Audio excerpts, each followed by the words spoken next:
Hello everyone. So I wanted to make this video because everything that's been going on has been kind of like a whirlwind, and I feel like there's a lot of things to cover, and there's a lot of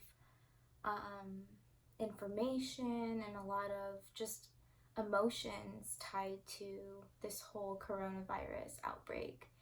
And I think it's something that not many of us ever thought that this is something that would happen, especially during this time, and everything's changing so quickly. Living history right now is crazy, and it's a completely different situation from all the others. It's more serious, there's a lot more cases, and it's just something that, if you're not staying on top of the news and not knowing what's going on, it can be very scary, or it could be something that's not really affecting you. And if it's not, then I think we should address that, because there's a lot of different people out there who are living their life, and some people who are adjusting, and some people who have made a 360 type of adjustment, and it's a huge thing to go through. So I wanted to talk about what that means, and like kind of talk about the issues, because I think that as someone who's young or younger, I understand one aspect of things, but I also see the news and I watch what's going on, and I'm staying on top of it, and the severity of it is really clear to me.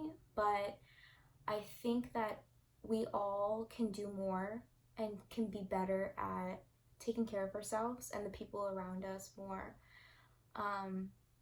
There's an underlying message that I want to get to at the end of this, and I don't want to create any fear or any negativity or anything like that. I think it's super important to stay positive, and I'll get into that and why that's important. But overall, I think that we all need to take it seriously, and we need to be aware and take action and be responsible as an individual, because our communities and our country cannot be responsible if every moving part, every person is not doing their part, because it's like you're in a classroom and there's one bad seed and that person ruins everything for the whole class.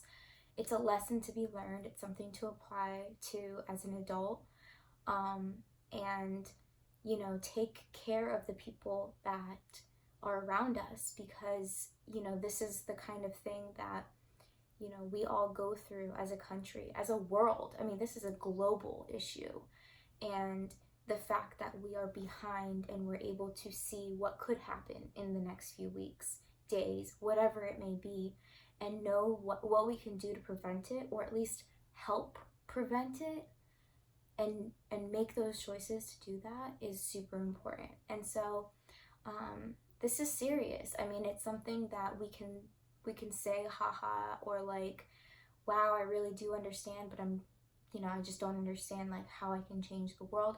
This isn't about changing the world or changing the virus or whatever. It's about preventing. And there's a lot to learn about this. There's a lot to learn about us humans. There's a lot to learn about our behavior and how we react to things. Naturally, we go into panic mode, which can be good in the sense that you will take it seriously and you will do what you can, but then you go into a whole nother series of things of not understanding the whole point, and not understanding the severity of it, and not putting that into action. When people go and they start to stock up, it's that apocalyptic situation in their minds that like, oh my god, the world is ending, I need to like survive. And you start to think about yourself. But if you're going and doing that, Are you paying attention to what you're touching? Are you paying attention to who you're interacting with? Are you limiting all that interaction? Are you sanitizing? Are you washing your hands? Are you staying in tune with your symptoms? Are you really in tune with your body? Are you avoiding contact? Are you, just thinking positively? Those all can contribute to being a healthier person around this time and making smart decisions. You might feel like you want to go out and hang out with your best friend because your best friend is your best friend and you just trust that person. You can't trust health. You can't trust someone else's body because it's out of your control. So they might not feel something. They might not feel symptoms, and they definitely won't be vocalizing it if they're not feeling it. So it's better to just avoid people. That's just as simple as it can be, is that it doesn't matter who it is. If you're avoiding people at the grocery store, good. If you're avoiding your friends, then that's good. If you think that, oh, I'm only going to be hanging out with them for an hour, or, oh, I just need to go, stop by at their house or whatever, it's going to be quick. It doesn't matter, it doesn't matter how you would make excuses for yourself. The fact is you just shouldn't. And it's that kind of behavior that leads people to making poor decisions that can ultimately either get themselves sick or someone else sick. And it's our responsibility to really make those mindful decisions, because right now we are given the opportunity to have the choice to go on lockdown, to have the choice to shelter in place. It's not really a choice, it's a really strongly suggested scenario. You have to do this in order for it to be higher prevented. And if you choose not to do it, if enough people choose not to do it, we do live in a country where we have the martial law, where we are forced. We are physically told to stay in our homes, and if you leave the house, you will be asked why and you will be confronted. You just cannot go out. I mean, if you really want to go on a lockdown that doesn't have quotes, then it will happen.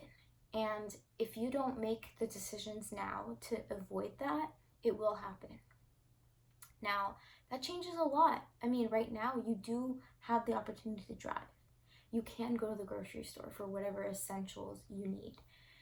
If you are doing that frequently, you're not understanding the simple essentials meaning. It doesn't mean every time you have a craving for a cookie, you will go buy a cookie. It's not like when you want top ramen and you ran out, you have to go and make choices based off of what you actually need. That's one thing. If you are somebody who just cannot stay in the house, you need to learn how to be in the house. It doesn't make any sense to me why some people can't adjust in that way. You can blame it on being an extrovert, introvert, whatever it is, and this being a huge burden on your personality and who you are as a person, but you really have to understand that, you can't just break that because of your habit of not being able to be alone. It's something that is selfish. There's no other way to say it, and it's not coming from a judgmental way, but you have to think about who you interact with. If you go and hang out with your friends for however long it is, and you come back home, you might have contracted something. It could be on your clothes. You come into the house, you're interacting with your family, you're exposing your family someplace that is safe, like your home. You're bringing in germs. And that's the selfish part, is that you are bringing things from the outside into your sacred place, your home. Now, I understand there are different situations, different families, different scenarios. People are used to being out. People are used to being away. And that itself can be the biggest adjustment, is just being around the people that like are in your house that you're used to just maybe going home and sleeping at, or interacting with here and there. But this is the time, like, isolation doesn't mean you have to go and like play Uno with your family. It doesn't mean that you have to start playing a bunch of games and interacting. Don't let social media make you think that that's like the norm.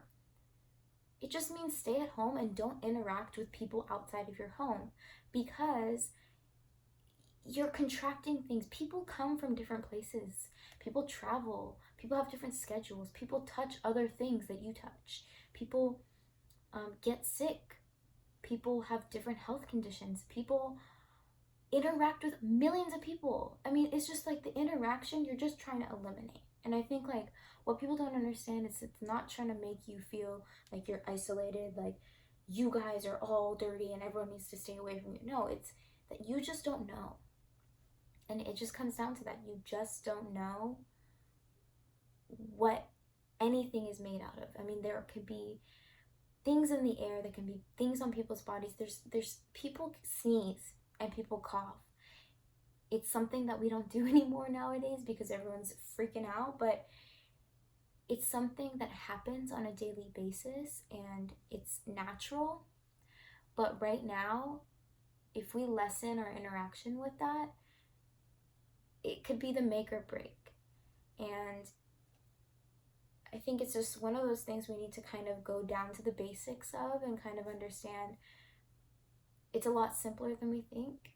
And it just comes down to avoiding contact so that we can prevent more cases. Realistically, if you are paying attention to the news, it might sound like there's a scare tactic out there, but there's not. I mean, it's just the pure fact of our hospitals are not equipped for this. Our hospitals are equipped for surgeries, births, sicknesses, but not to this degree. You know, like a hospital is a business, okay? And think of the population, you know, that we are so, you know, bustling all the time. Think of them stopping and a really large portion of those people getting sick, they're all going to go to one place. The hospital it's not designed to be a place for people to stay for long periods of time. People go in and out of hospitals, people, just like restaurants. Imagine if everyone swarmed to one restaurant. That's what creates a huge line of people. When you know there's a good hot spot, you know that you going there, especially if there's no reservation, you have a whole long 2-hour wait to get in. Now at hospitals, it's not just a quick pit stop. When you're sick, you are staying there and you are getting tied to things to help you get better. IVs, ventilators, whatever it is. I mean, there's so many things. Even the beds. Just sitting on the bed. There's not enough beds. And it is getting to that point, and this thing hasn't even gotten to the worst of it. And if people are warning you now to avoid that, you need to listen. I mean, it's just, if you know the analogy of the line for the restaurant, if you're sick, being at the end of the line is not a fun place, because that's your life. They're not just going to pick you and say, oh, you get to go in front of this person because you're more sick. At the end of the day, when you don't have room and you don't have enough resources to take care of everybody, that's how people die. Yes, you die from the vaccine itself, but you also die from the time that it takes for you to get help. And, you know, it's really sad. You know, people die every single day. And dying from this is a shitty way to die, in my opinion. But it's gonna happen to a lot of people. And I'm not trying to say that they did anything differently than you did. You know, maybe they just were not thinking about every single surface or every interaction that they were dealing with.